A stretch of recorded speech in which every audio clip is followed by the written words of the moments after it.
মাত্র 3 মাস আমরা দায়িত্বে আসার পর রাত দিন 24 ঘন্টা মাননীয় প্রধানমন্ত্রী আমার এই দায়িত্বের পর পদ্মা এবং তিস্তাকে নিয়ে কত দ্রুত দৃশ্যমান বাস্তবে রূপ দেওয়ার জন্য সিদ্ধান্ত নেওয়া যায়, সেটাই গত সপ্তাহে আমরা একটেকের মিটিংয়ে অনুমোদন দিয়েছি।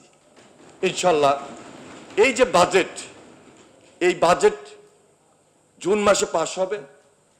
আগামী জুলাই থেকে তিস্তা মহাপরিকল্পনা এবং পদ্মা ব্যারেজ, আমাদের যেখানে বাংলাদেশের 3 ভাগের 1 ভাগ, যেখানে 7 কোটি মানুষের বসবাস, যেখানে বাংলাদেশের 37% মানুষ সুবিধা পাবে, দেশের এত জনগুরুত্বপূর্ণ, এটাকে বলা হয় বাংলাদেশের মাস্টার মাইন্ড প্রজেক্ট।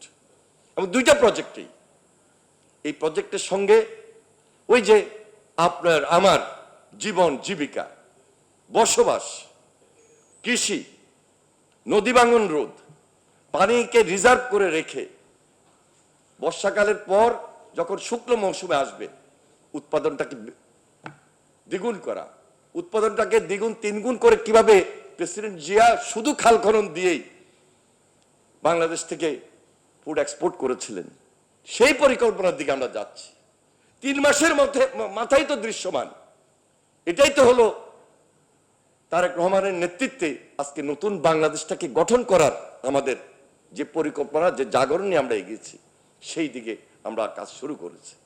আমার দৃঢ় বিশ্বাস আমার এই জেনারেশন, তারা পড়ালেখা করেন, তারা রাজনীতিও করবেন, অথবা রাজনীতি না করলেও পরামর্শ দিবেন। এক্সপার্ট হিসাবে আমরা বিভিন্ন পরামর্শ আপনাদের থেকে গ্রহণ করব।